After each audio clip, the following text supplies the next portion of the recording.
Muito boa tarde a todos. Vamos dar início a mais uma reunião da Comissão Permanente de Constituição, Legislação e Redação. Eu quero aqui agradecer a presença dos vereadores Carlos Molina, vereador Tenente Melo, vereador Fabrício Machado, agradecendo também aqui o apoio técnico-legislativo da servidora dessa casa, Débora Lemes. E para dar início aos trabalhos desta reunião, eu gostaria de solicitar a leitura da ata da última reunião desta comissão. Comissão de Constituição, Legislação e Redação, ata da segunda reunião ordinária. Aos 4 dias do mês de fevereiro de 2019, às 13 horas, no plenário da Câmara, reuniram-se os membros da Comissão de Constituição, vereadores Renato, Fabrício e Carlos Molina. Os vereadores Rodrigo Melo e Wilson Paiva acompanharam a reunião. A técnica legislativa, Débora Lemes, assessorou a reunião. Havendo um número regimental, o presidente solicitou a leitura e colocou em discussão e votação os seguintes pareceres da Comissão de Constituição. Parecer do relator ao projeto de lei 4.321, que institui a lei Infância Sem Pornografia e dispõe sobre o respeito dos serviços públicos municipais, a dignidade especial de crianças e adolescentes, pessoas em desenvolvimento e em condição de especial fragilidade psicológica, de autoria do vereador Fabrício Oliveira Machado. Em votação, foi aprovado por 2 votos dos vereadores Renato e Molina, sendo que o vereador Fabrício Oliveira Machado se absteve por ser autor do projeto. Parecer do relator ao projeto de lei 4.346, que dispõe sobre a vedação do nepotismo no âmbito dos poderes legislativo e executivo do município de Itajubá e da outras providências, de autoria dos vereadores Marcelo Kraus, Kleber Davi e Antônio Raimundo Santos, Jorge Andrade e Ricardo Zambrana. Em votação, foi aprovado por unanimidade dos presentes da Comissão de Constituição. Parecer do relator ao projeto de lei 4.350, que altera dispositivos da Lei Municipal 2.286, adaptando a popularmente conhecida Lei Lucas, de autoria do vereador Kenner Augusto Maia. Em votação, foi aprovado por unanimidade dos presentes da Comissão de Constituição.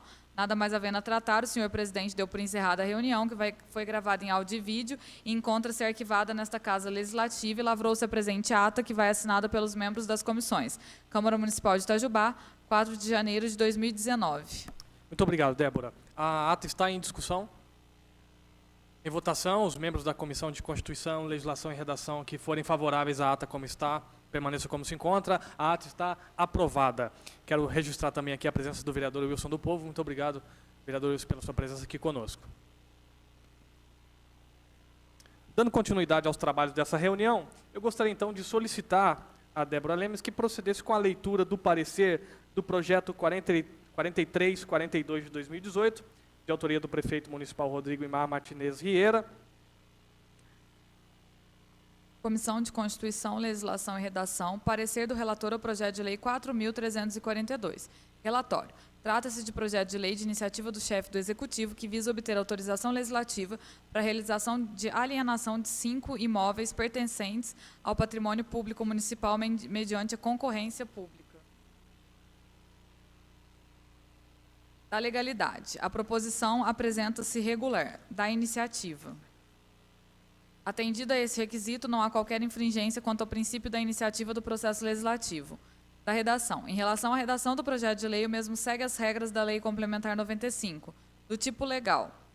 Não sendo matéria reservada à lei complementar, foi correta a utilização do tipo legislativo projeto de lei ordinária para regulamentar a pretensa alienação de imóvel do município. Da alienação de bens definidos no artigo 99 do Código Civil, bens públicos são todos aqueles que pertencem às pessoas jurídicas de direito público, ou seja, União, Distrito Federal, municípios, autarquias e fundações públicas. Os bens de um município são todos aqueles que atualmente lhe pertencem e os que lhe vierem a ser atribuídos. O Código Civil divide os bens públicos segundo a sua destinação em 3 categorias: bens de uso comum do povo ou de domínio público, bens de uso especial ou do patrimônio administrativo indisponível e bens dominicais ou do patrimônio disponível. Os imóveis em que o Executivo pretende alienar são enquadrados como bens dominicais, definido como aquele que, apesar de constituir o patrimônio público, não possui uma destinação pública determinada ou fim administrativo específico, e, por esse motivo, não precisa ser desafetado para que ocorra sua alienação. O Código Civil prevê em seu artigo 101 que os bens públicos dominicais podem ser alienados, observadas as exigências da lei, comando que tem determinado a interpretação do STJ no sentido de que, uma vez cumpridos os requisitos legais para alienação de bem público, a mesma torna-se válida. A Lei Orgânica Municipal, por sua vez, prescreve a respeito da alienação de bens imóveis de propriedade do município no seu artigo 105. Segundo nos ensina Eli Lopes Meirelles, a alienação de bens imóveis está disciplinada, em geral, na legislação própria das entidades estatais, a qual, comumente, exige autorização legislativa, avaliação prévia e concorrência.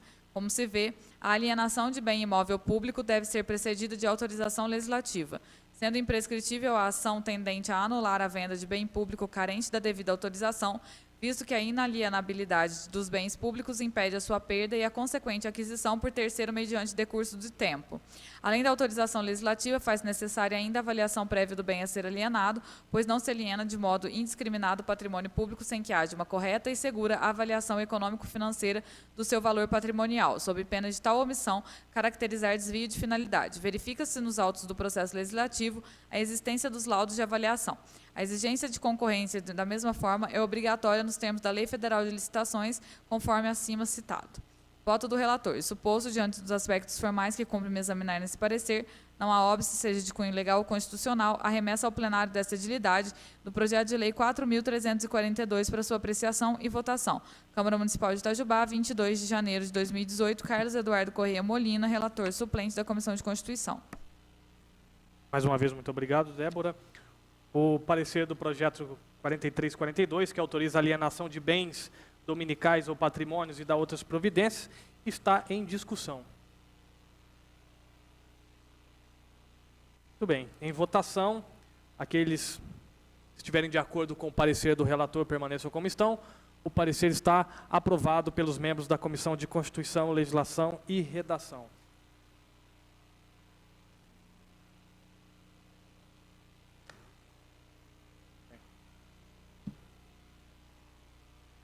Dando continuidade aos trabalhos dessa reunião, vamos partir agora para a leitura do parecer do projeto 4344, que torna obrigatória a apresentação de carteira de vacinação no ato da matrícula no âmbito da rede municipal de ensino e da outras providências, de autoria do vereador Antônio Raimundo Santi. Comissão de Constituição, Legislação e Redação. Parecer do relator ao projeto de lei 4.344. Da legalidade. Sob a ótica da legalidade, o presente projeto encontra-se regular. Da iniciativa. Não há qualquer infringência quanto ao princípio da iniciativa do processo legislativo. Da redação. Em relação à redação do projeto de lei, o mesmo segue as regras da Lei Complementar 95. Do tipo legal. Foi correta a utilização do tipo legislativo projeto de lei ordinária. Voto do relator. Isso posto, diante dos aspectos formais que cumpre-me examinar nesse parecer, não há óbice, seja de cunho legal ou constitucional, a remessa ao plenário dessa edilidade do projeto de lei 4.344 para sua apreciação e votação. Câmara Municipal de Itajubá, 29 de janeiro de 2019, Carlos Eduardo Corrêa Molina, relator suplente da Comissão de Constituição. Muito bem, o parecer do projeto 4344 está em discussão. Eu queria apenas fazer uma observação aqui. No início da leitura do projeto de lei, eu imaginei que a não apresentação da carteirinha de vacinação iria impedir o pai de fazer a matrícula na sua escola, no colégio. Mas aí o artigo 2º aqui deixou isso bem claro. A falta de apresentação do documento exigido no caput 1º desta lei, ou da contratação, da falta, ou da constatação, perdão, da falta de algumas das vacinas consideradas obrigatórias, não impossibilitará a matrícula. Então, acho que isso é importante deixar claro no projeto de lei, né? Que a não apresentação da carteirinha ou a ausência de alguma vacina não vai impedir o pai, a mãe, o responsável, em fazer a matrícula da criança. Exatamente, apenas a título de caráter informativo. Então, pela ordem, senhor presidente. Sim. Com adentro desse artigo, a lei se torna-se... Qual a finalidade da lei se retirando esse artigo, então?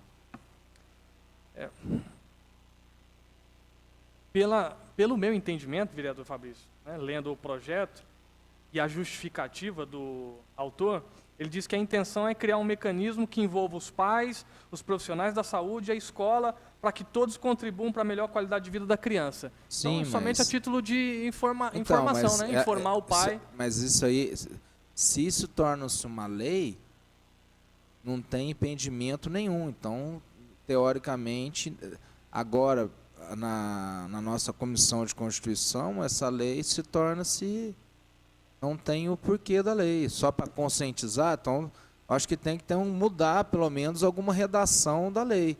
Não a... Olha o início da lei, o caput inicial. O que está falando? Torna obrigatória a apresentação da carteira de vacinação no ato da matrícula. Tudo bem. Torna-se obrigatório a apresentação da carteira no ato da matrícula. E se a pessoa não apresentar a carteira de vacinação, ela vai poder fazer matrícula. Então, essa lei fica um... Oi? Previsão, como assim?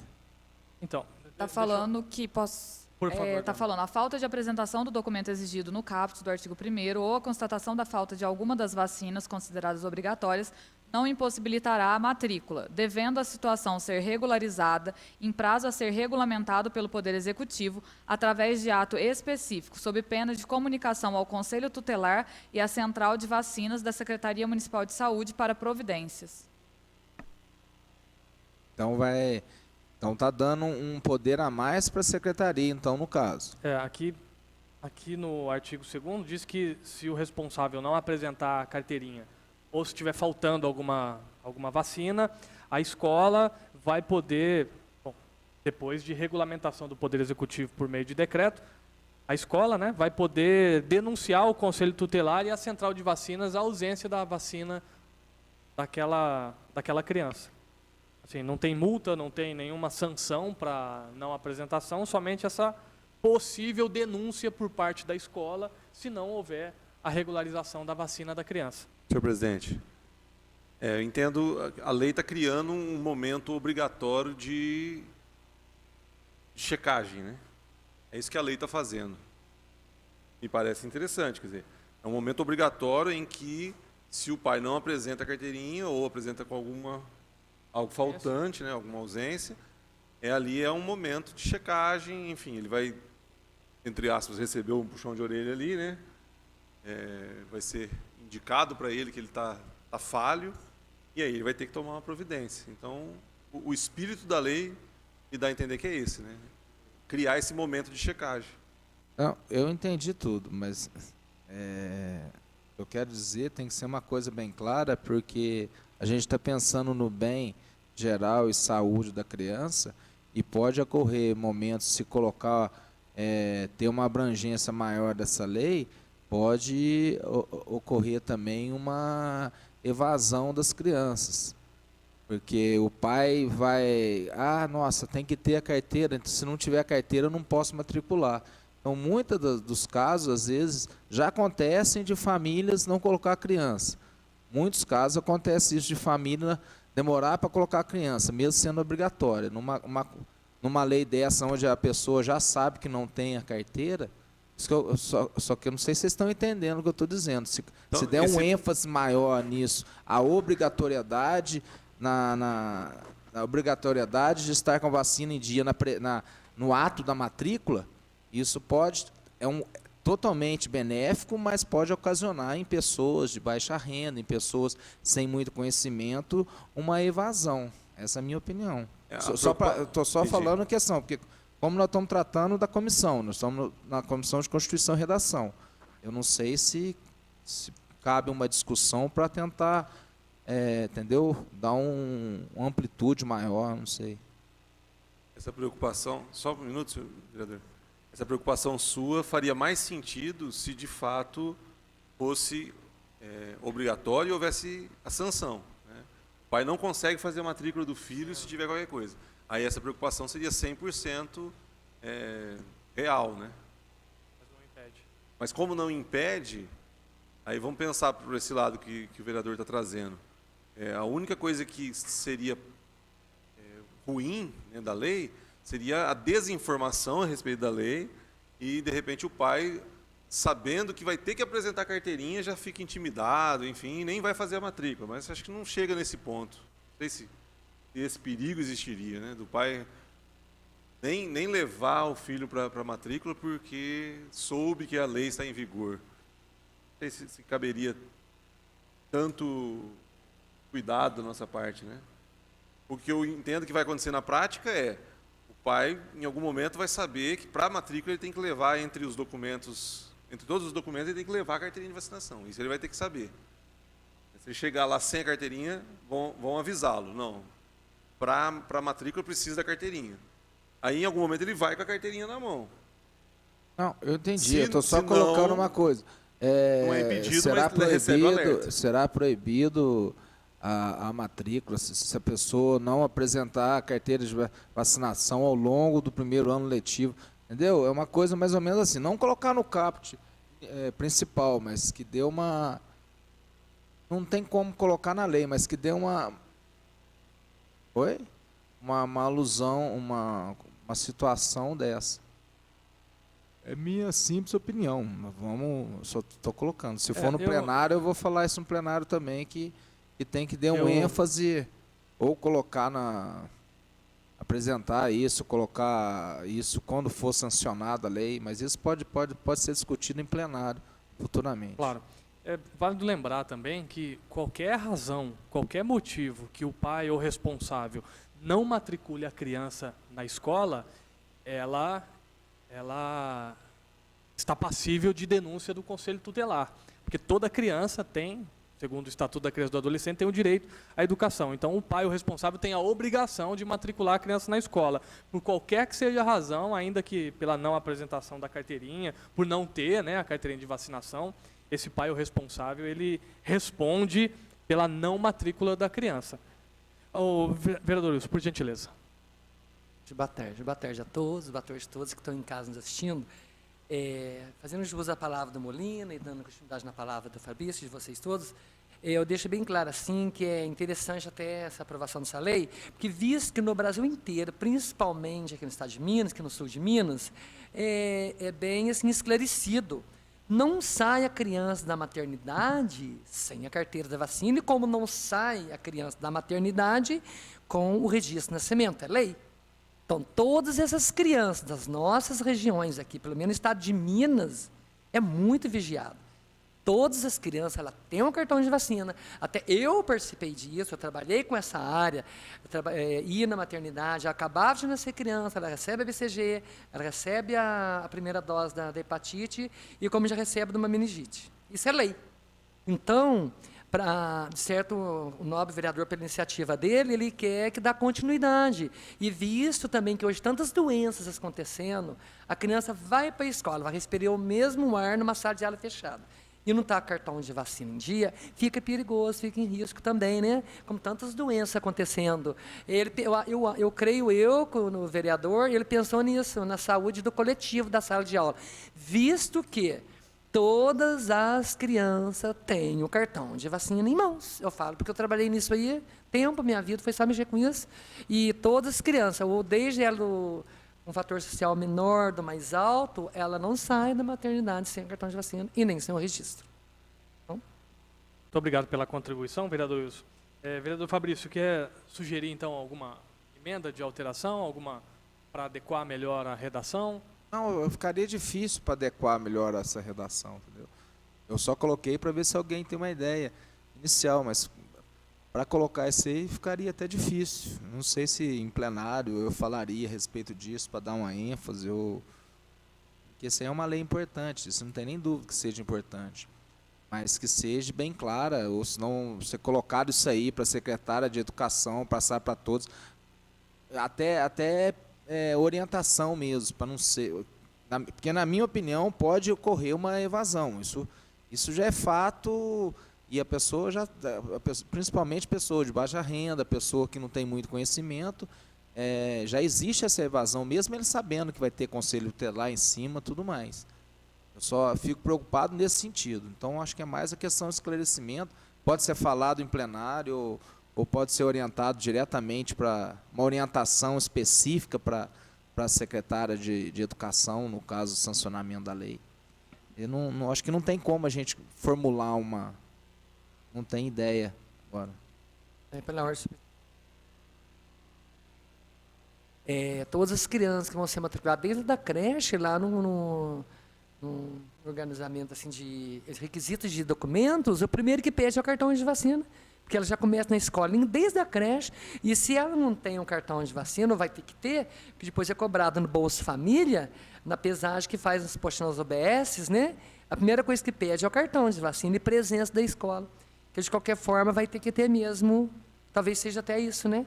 E vai ser uma maneira também de cobrar do pai estar com a criança em dia com a escola, com a saúde e com a escola. Muito bem De lembrado. que jeito que vai botar isso na lei? O comentário do Mas- vereador Wilson é bem pertinente com relação ao Bolsa Família. Que é uma exigência do benefício a apresentação da carteira de vacinação em dia, né? Dos dependentes. Então, Bem lembrado. o vereador Wilson acabou de colocar que já é obrigatório nas creches. Se for obrigatório nas creches, então essa lei já está vigorando. Né? Então a gente tem que verificar qual o fundamento dessa lei. Se já tem na creche, se nas creches já estão, com certeza a creche faz parte da rede municipal, e é a primeira entrada da rede municipal. Se o vereador Wilson está afirmando que na creche já é lei a apresentação já é apresentação, então essa lei aí pode ser que Bom. tenha passado uma lei que já seja municipal, que já seja uma lei, e nós estamos aprovando uma nova lei Muito bem sem olhar colocado, nas vereador outras. Fabrício. No parecer jurídico, eu não encontrei Não, nenhuma sim, menção só- a uma lei municipal já existente, né, semelhante. A gente tem a opção de solicitar vistas, né, na comissão, para a gente poder avaliar se essa lei que o vereador Wilson mencionou sobre a exigência da apresentação da carteirinha na creche inclui, né, toda a rede de ensino municipal, e aí o que tornaria realmente essa lei aqui. Será que o jurídico já não... Quem deu o parecer jurídico disso aí? Hã? Então, por favor, vereador Renato, tem como acionar o jurídico?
Doutor Gustavo, muito boa tarde. Boa tarde.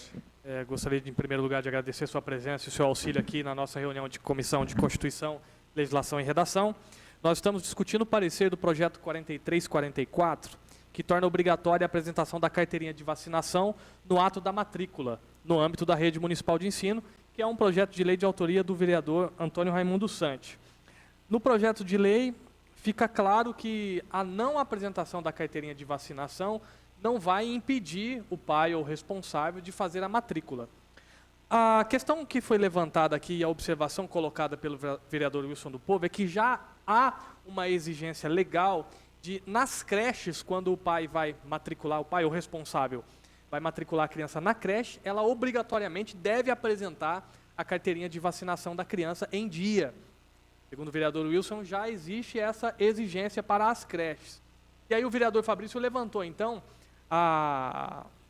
o argumento de que, se já existe a exigência para as creches, consequentemente, já existe para o âmbito da rede municipal. Dessa forma, então, essa lei, esse projeto de lei, seria desnecessário por já existir uma exigência da apresentação da carteirinha. É isso mesmo, vereador Fabrício? Então, diante dessa observação dos vereadores Wilson e Fabrício, nós gostaríamos da sua orientação sobre a questão. Boa tarde a todos. Primeiro, Ô, nobre vereador Renato, deixa eu te falar. Não foi eu que analisei esse projeto de lei, tá? Foi a época que foi o doutor Caio, tá? Então, o que acontece? Só uma dúvida. A creche seria, atualmente, só para a gente esclarecer, a creche seria competência do governo estadual ou do governo municipal? Municipal? Então, se o nobre vereador está falando que já existe legislação nesse sentido, de repente essa seria desnecessária, tá? Só que ocorre que ele realizou um estudo sobre o projeto, tá? De repente ele não visualizou essa legislação, se de fato existe ou não, tá? Então fica difícil eu vir falar para vocês aqui, ó, existe a lei tal. Eu não sei de cabeça se existe alguma lei municipal que já disponha sobre o assunto, tá? Não sei falar para vocês de cabeça. Para a gente ter uma segurança maior aí e não estar fazendo nada equivocadamente, seria interessante a gente realizar um novo estudo, de fato, verificando se de fato existe alguma legislação que dispõe sobre o assunto já. Tá? O que acontece? Existe uma regra, tá, da lei de introdução ao Código Civil, que a lei nova revoga a anterior aí no caso. Tá? E aqui, salvo engano, deixa eu só ver como que está o dispositivo aqui. Só está que entra em vigor na data da sua publicação. Mas, a princípio, existe esse princípio de revogação de lei de maneira tácita, que a gente chama. Ela não está expresso aqui, prevendo o dispositivo, a lei, assim, o número da lei, tá? A lei específica, mas existe essa revogação tácita. Mas eu vejo que a melhor maneira de verificar isso daqui seria a gente pegar e fazer uma reanálise e verificar se de fato existe a legislação, para a gente não estar aqui, vamos dizer assim, atropelando qualquer coisa aqui. Doutor, é só para uma rápida colocação. Nós sabemos que uma lei nova geralmente revoga a lei antiga, mas na lei nova, pelo menos o que rege, pelo menos nesse tempo que eu estou aqui na casa, ela sempre coloca a lei anterior para ser revogada. Sim, na maioria das vezes, quase que absolutamente, sempre é assim. Sim. Então, na minha opinião, como membro da Comissão de Constituição, eu acho que seria viável ter uma nova análise. Uma análise aí, Fabrício, nesse caso aí, que a gente chama de revogação expressa mesmo, sabe? Como a gente sabe qual é a lei, a gente já revoga ela, tá? Isso, às vezes, a gente complementa, a gente acresce alguma coisa a mais à lei e a gente revoga ela expressamente.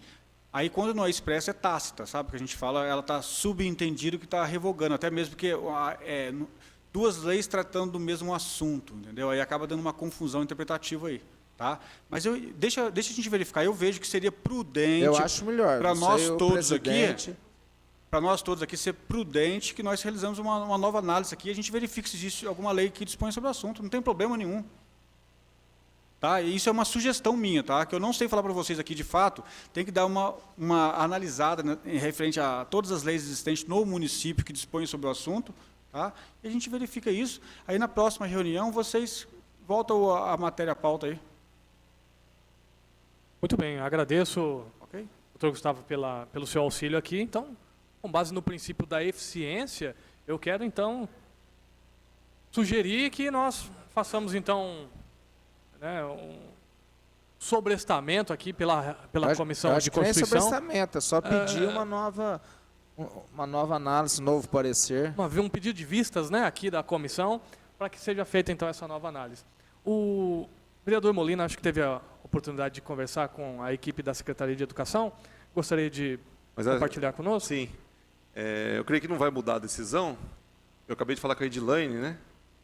E ela disse que já é de praxe exigir, como o vereador Wilson colocou, né? Já é de praxe, mas é um hábito apenas. Não era algo por força de lei, né? Então, na memória dela, me respondeu de pronto também. Ela não deu certeza, mas falou que é de praxe. Beleza. Ela confirmou com a Lília, inclusive, né? Então as duas tiveram essa mesma resposta para a gente, de que já é algo do hábito, mas ela não tem certeza se há força de lei para esse pedido, né? Então, reforça mais a nossa E no caso, vereador, aí nós temos uma competência de legislar aí no âmbito local, que seria na rede municipal, que seria a competência do município a legislar sobre o assunto. entendeu? De repente pode ser que o Estado venha obrigar ou exigir esse documento aí, sabe? Mas vamos verificar, não custa nada, não.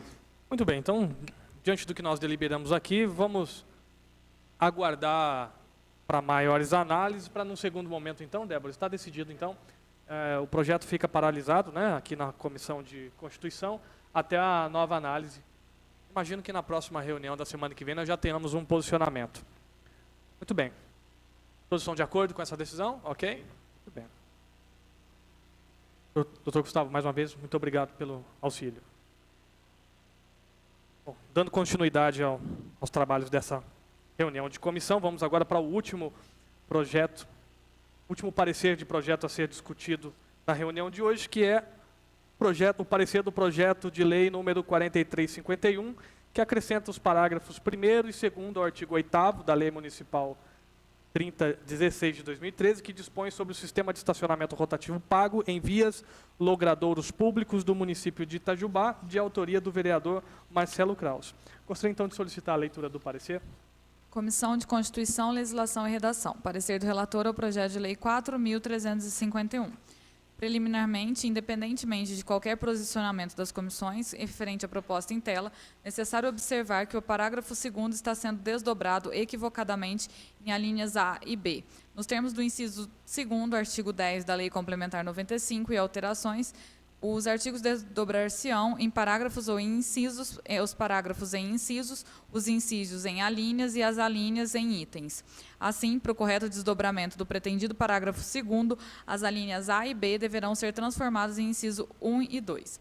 Referente aos aspectos legais que abrigam o presente projeto, vale destacar que compete aos municípios, nos termos do artigo 30, incisos 1º e 2º da Carta Maior de 88, na repartição de competências, legislar privativamente sobre os assuntos de interesse local e suplementar a legislação federal e estadual no que couber.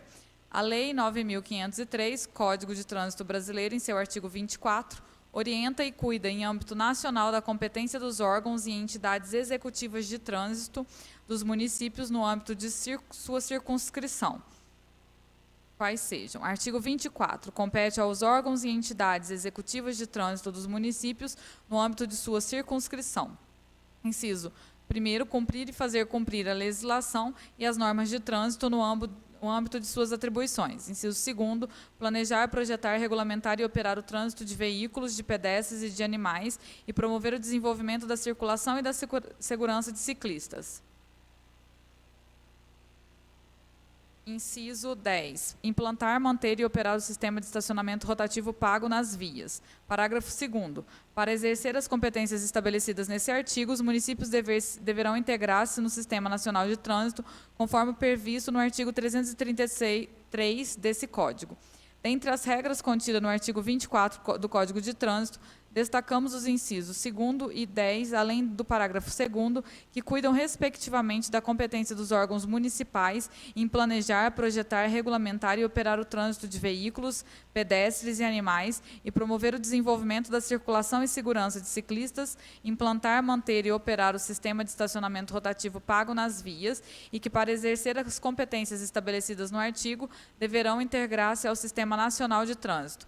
Nos termos desses dispositivos, constam a competência dos órgãos executivos de trânsito e suas atribuições específicas, sendo que legislação, regulamentação, implantação, manutenção, operação do trânsito e do estacionamento rotativo local devem ser feitas mediante lei de iniciativa privativa do Poder Executivo, que determinará as áreas ou ruas abrangidas, os horários, fiscalização, valor da tarifa ou preço público para custar os gastos como sistema de controle e demais características.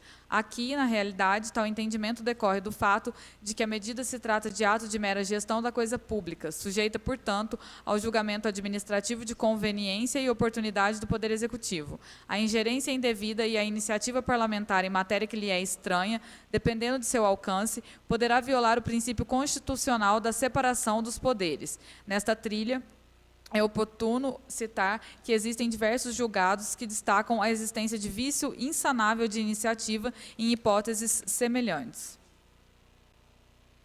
Desta feita, reafirmando o até aqui exposto, os tribunais de justiça dos estados possuem posicionamento sedimentado sobre o assunto, declarando por diversas vezes inconstitucionais leis municipais de iniciativa do Poder Legislativo que disciplinavam matéria com objeto semelhante. Voto do relator. Ante todo o exposto, apesar de louvável a iniciativa do nobre vereador, o projeto de lei 4.351 padece de inconstitucionalidade, qual opinamos pela impossibilidade da sua regular tramitação e votação plenária. Câmara Municipal de Itajubá, 29 de janeiro de 2019, Carlos Eduardo Correia Molina, relator suplente da Comissão de Constituição. Muito obrigado, Débora. Como vocês viram, o parecer é desfavorável, porque nos alerta com a vício de inconstitucionalidade. Então, eu gostaria de colocar o parecer em discussão. Bem, então, em votação, aqueles que estão de acordo com o parecer do relator do projeto 4351, que acrescenta parágrafos 1º e 2º do artigo 8º da Lei Municipal 3016, permaneçam como estão. O parecer está aprovado por unanimidade pelos membros da Comissão de Constituição, Legislação e Redação.